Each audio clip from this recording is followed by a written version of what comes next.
Hey, it's Kimberlee and welcome back to my channel. I make videos on all things lifestyle on a budget, and continuing with our housing lottery series, I thought it would be helpful in case you haven't made it to the website to do kind of a rundown on available housing lotteries that are going on right now. I'm going to screen record the whole thing on my computer so that you can be looking at it at the same time. If you didn't see my most previous video, I shared all of my log numbers that I currently have, all 25 of them. If you remember, 10 or so of them have been completed, which means that the process has been done. I was never selected and never moved forward in that journey. There is one new apartment that did come out this week. I will not be applying because I think it's way too far, but I'm gonna show it anyway. So hopefully if you did already sign up for the housing lottery website, you are on the email list, because like I just mentioned, you'll get emails when new buildings have come up for the lottery system. For some odd reason, I get 2 emails. If anybody else gets that, let me know. Here in the open lotteries section, you'll see that there's 31 rental lotteries right now. I've seen this question a lot in videos, which one is better off to apply with a paper application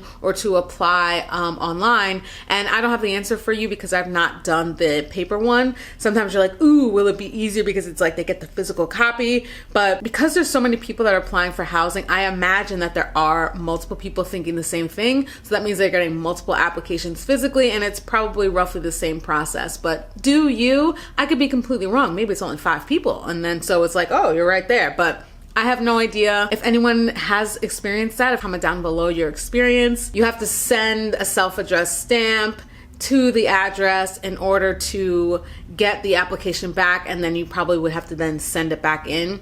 Sounds like a bunch of extra steps, but I don't know, maybe it's something worth trying. This is the page where you will see all of the current open rentals, and then you can also refine the search to do like your household size, your income, if you want to do a minimum and maximum for the rent, number of bedrooms, amenities, etc. If you want to get very specific, it's really nice that they do have a way for you to do so with the search. And like I was mentioning in my last video, I was saying if you're really interested in Queens, Bronx, and Brooklyn, I feel like you have a lot of options. Obviously, it's going to vary between what they're actually looking for within it, but as I'm scrolling up and down here, like we got Queens, Bronx, Brooklyn, Queens again, Brooklyn, Bronx, like there's just so many options, I think, in those various boroughs. So let's go back to one that's like ending tomorrow or something like that. Let's just see what was up and what was offered. So West Queens, let's click on it. It says it's near the E, the M, and the R. This is in Corona. So again, if you live over there or you have a strong desire to live over there,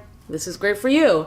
Now, here are the income restrictions right here. So eligibility is for people that make between $75,000 and $198,000, but really $75,669 to $198,250. Amazing, affordable. It's a luxury building. This is how they're billing it. It will be a dream come true for every New Yorker out there. That's really cute and extra. On the side, you'll see all the amenities. So it's got shared laundry, high-end kitchen appliances. I don't know why everything is doubled. Whoever filled this out on the back end just, I don't know, is clicking things multiple times. Blah, blah, blah, patio or balcony, that's really nice. Intercommunication device, air conditioning, smoke free.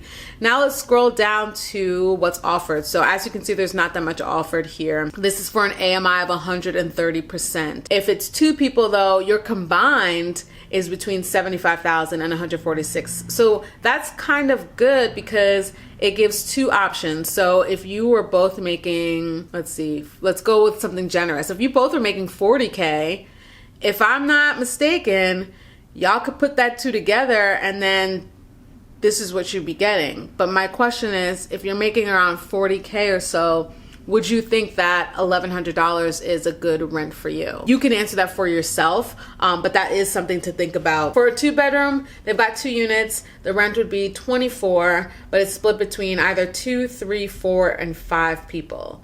So now if I'm doing the math, if you have 5 people, let's just divide 85,000 by 5 people. So everyone has to be making $17,000 at minimum a year. A $500 rent. If you're making $17,000, I feel like you could probably swing that. But let's be realistic. Are 5 people with that salary gonna wanna live in a 2-bedroom? Like, is there enough space? This is where the unit is in Corona. When we scroll down to the photos, we don't really see that much. I love the balcony and it looks like there's a lot of space. Marble floors are a choice. Yeah, and then that's the building. Let's just go for the one that like just came out. Let's just hop onto that one. The one that I was talking about was one right here. This is Coney Island Phase 2. If there's one place I don't want to live, it's Coney Island. That is so far out. I actually went to Coney Island this summer to the beach, and that's the second time I've been there, and it was a reminder of of just how long it takes to get out there. I'm dying for an express subway, a bullet train of sorts that would just take you right there, but regardless of what I think, many people do live over here, and I would say if you live far from the city or if you live in Brooklyn and you live in this area, this might be a great opportunity to get a luxury place. This is Coney Island Phase 2. The address is right here. Households between 1 and 7. I see already that they have a lot of photos, so that's great. The income is huge. It's between $17,000 and $210,000. Let's see what they have to say.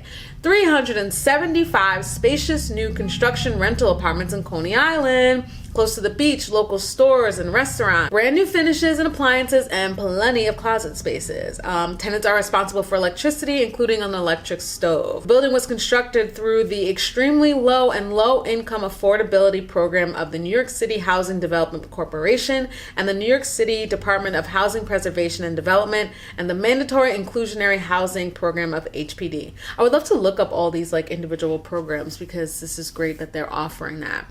One of the things I mentioned in my last video was who they set aside these apartments for, who gets first priority. And once again, we've got 5% towards mobility, 2% for vision and hearing, and then preference for a percentage of the units is going to be 50% for a community board resident and 5% towards an NYC employee. Over on the side here, we've got that it's pet friendly, pedestrian friendly, it's got a high walking score, bus stop, public transportation access, shared laundry room, dishwasher and unit. We can see and read these as we go. You have online options for paying for things, gymnasium, outdoor terrace, rooftop, storage, security cameras, elevator. And you can see right over here the AMI to start with, it's starting as low as 30%. We have tons of availability here. So the studio, there's 10 studio units available for a monthly rent of $410. So 1 person or 2 people is what is available for this type of room.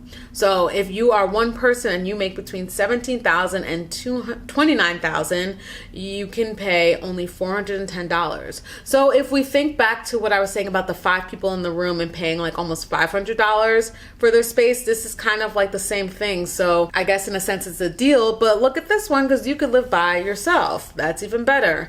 Or if you have 2 people, your max out is $33,000 and it continues from there. Then as we scroll, we see that they've got 11 units for 1 bedrooms and it starts to rise a little bit. Now, for example, this studio rental is up to $855 a month for 1 person because this is now at 50% AMI. There's 25 units for this and it's still between 1 person or 2 people. And now the max out for the annual income is $49,000 and $56,000 combined. For 70% AMI right here, we've got 1 person that could pay about $1,300 a month, and if they make between $48,000 and $69,000, that could be theirs. So they're one of the 33. You could also get a 1 bedroom instead if you're in that 70% AMI, and that would be only $300 more, and your income has to be between $60 and $69K. So 120% AMI of the area. You could have a 3 bedroom if you wanted to share with 3 people or 4 people or 5 people or 6 people or 7 people. But the max for the 3 people would be $96,000 to $152,000. So once again, that means 3 of you combined make $96,000. So dividing that up, 30, 60, 90. If 3 of you make $30K, you could pay under $1,000 for a 3 bedroom. That's really great. So $1,000 each. And it sounds like it's going to be really great, but let's see the photos and let's also see where this is. You see there's subways nearby, which is really convenient. So I actually personally love when I can see apartment layouts. I love that. I love photos of that. This is an example of a 2 bedroom, 1 bath. Maybe this is a bedroom And right here is a bedroom, and this is maybe the living room. This is your kitchen, and then this would be the bathroom. This is another example of a 2-bedroom, 1-bathroom. This is in the A line, I guess, of it. So here's your kitchen. It's separated off right when you walk in. This is a bathroom. I don't know what this is. I can't tell. But then here are the 2 bedrooms. You can either scroll down and apply right away. I just wanted to show a couple examples because I think it's fun to look through. What's the biggest catch for you? Is it the cheaper rent? Is it an opportunity for maybe a bigger space? Is it an opportunity for you to have your own space versus maybe you have more space elsewhere, but you're sharing with like 2 or 3 other people? You might as well throw your hat in. Who knows what will happen? But then you also might be like me, who's been waiting for years to get further along. As always, if you have any questions or specifics, definitely comment them down below. If I can't answer it, somebody else, please hop in. Best of luck, as always, to anyone who is searching for that place for themselves or for whomever you're with. And like I showed in my last video, if you are trying to understand and get all your numbers in order, you should definitely look into my budget planner. That is the exact point of it, is to align yourself with understanding how much you're spending on the daily, the monthly, the weekly. Where can you save? If you're trying to save for a big goal, this is perfect to keep track of that, because the first step, honestly, is awareness. You got to know what you're spending on and how often. Track your expenses. That is the best thing you can do to get in control of the situation that you're in. They start at $8. It's like between $8 and $10. Or you can do the digital printout, so you can get a printout that you can track for your monthly expenses, just to get ahead of it, so that we are all in control and we have that financial literacy for the future. So check that out. All the links will be down below. If you want to see anything else, comment down below, let me know, shout it out. Thank y'all so much for watching, and I will see you in the next one.